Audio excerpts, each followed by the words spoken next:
something really profound about toughness. Well, yeah, I was talking about how it's more mental than physical. I'm working on it every day. Talking to the younger guys and guys on our team.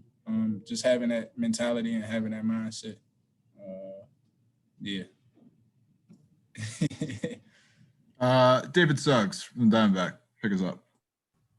Hey, Darryl, this is kind of a bit of a shift away, but kind of thinking about writing a story about kind of players, holiday season.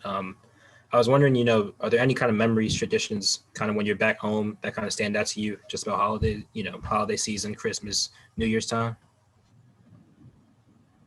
Like basketball related or? Nah, just like in general, at home, with the family, with the friends.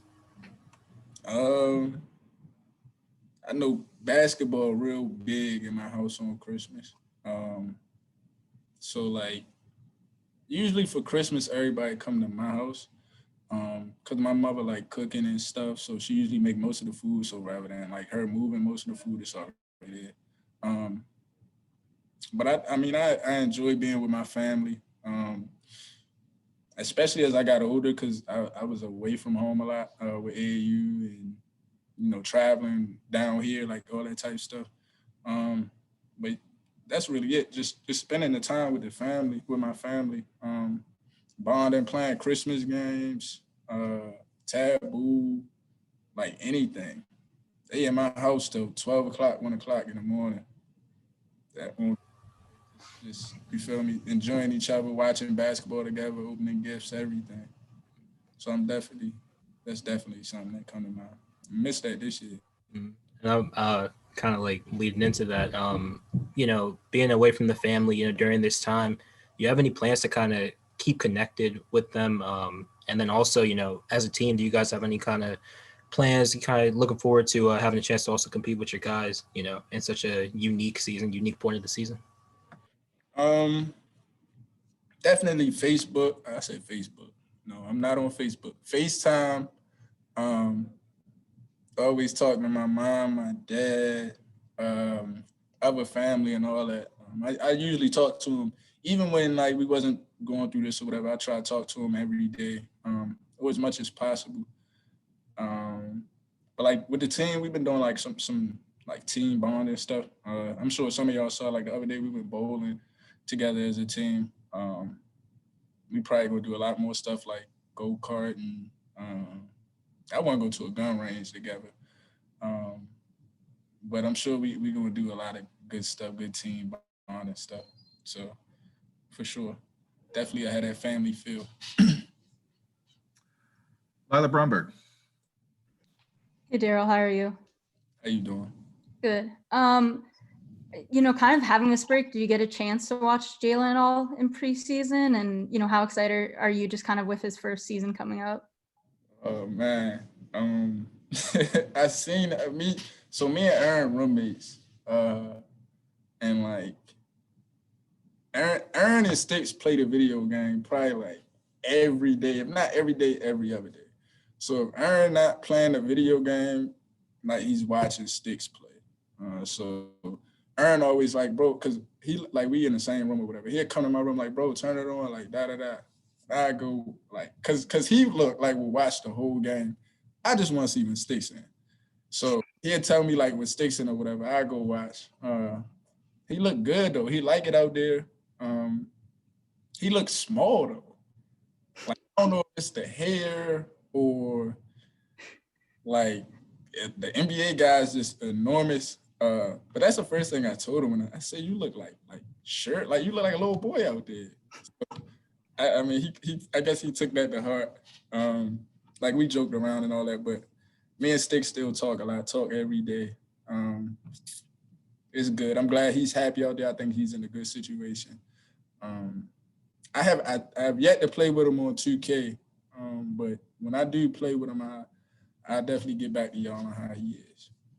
So I know that was kind of a debate for you guys last season of like who was the best at 2K with kind of a new guys on the team, some guys leaving. Like where's that at now this year? Ooh.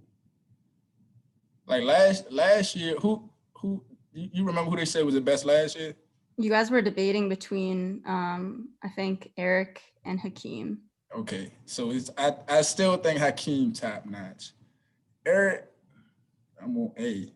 I'm on him. I might have got out our last five, I might got a winning record over him.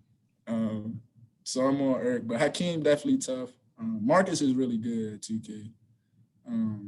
He got me a couple times, but I think I'm top three for sure. Hakeem number one, then he on his own little level than everybody kind of below him. Do you guys like playing kind of with those, former Terp guys on teams, and especially like some of the guys you played with, and how cool has that been?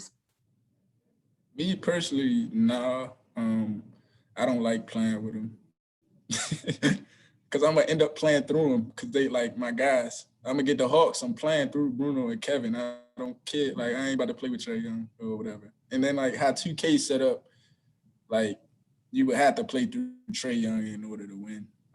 So I just rather play with like other people I don't know, like good teams, stuff like that.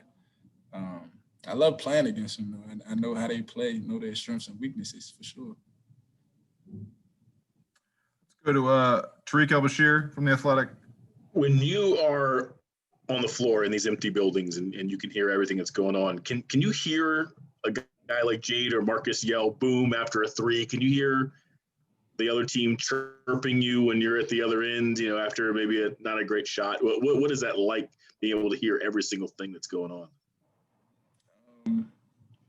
You answered it. I can hear a pin drop. So I can hear all the guys on the sideline talking. And I think that's very like instrumental in these games.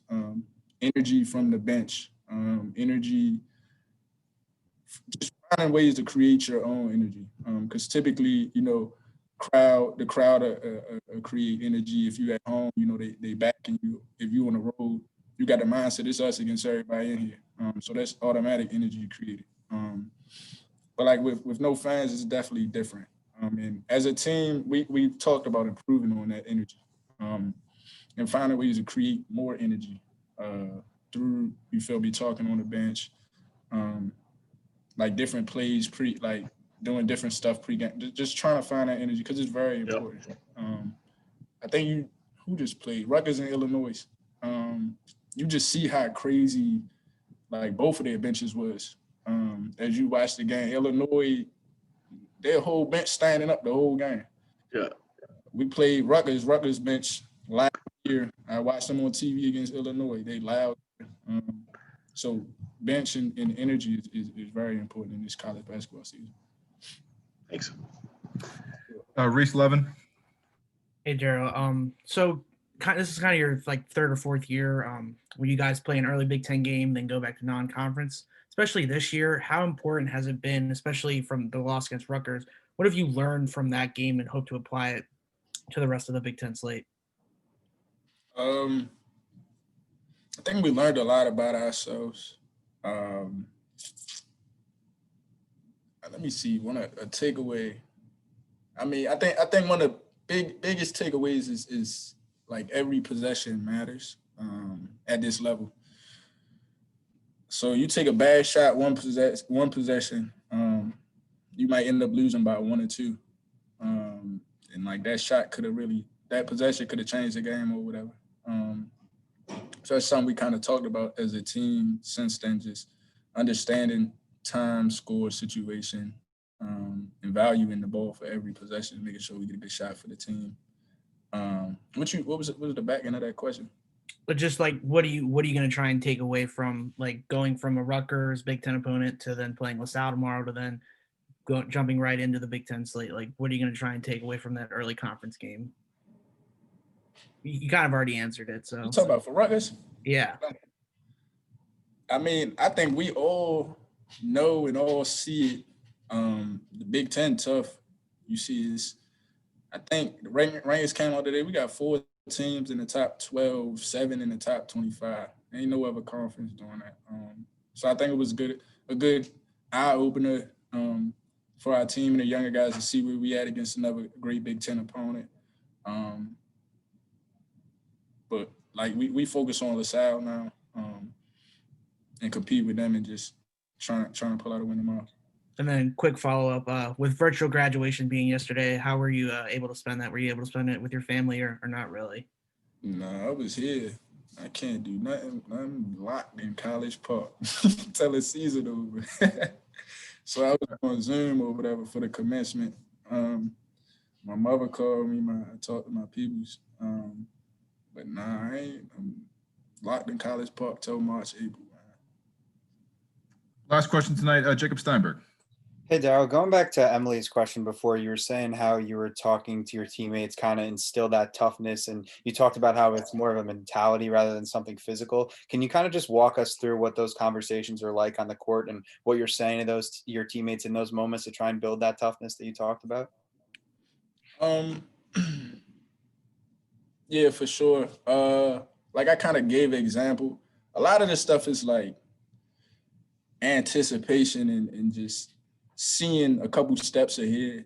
So like one of the I always talk about being tough is getting through ball screens. If you get through a ball screen and you feel me, disrupt the play, don't let the guy turn downhill or whatever. That's just it might go unnoticed, but that's one of those tough plays that can, you feel me, translate to like great team defense. So I talked to them about like anticipating ball screens, getting through ball screens, how that's toughness. Coach Turgeon always talk about certain guys supposed to crash and certain guys supposed to get back. If we don't do that every time, that's just not toughness. Fighting fatigue when we tired, just because we tired, you feel me, a turnover not an excuse, or because we tired, missing the box out not an excuse. That's fighting fatigue is toughness. So just a lot of different stuff. Whenever I can try to see stuff that we need to improve on, or like anything I see, anything Coach Turgeon like mentioned, I just try to be that player voice so like players hear other players' voice and stuff like that. I also try to lead by example as well. Thanks, Darryl. For sure. All right, Dale, appreciate your time tonight. Thanks, guys.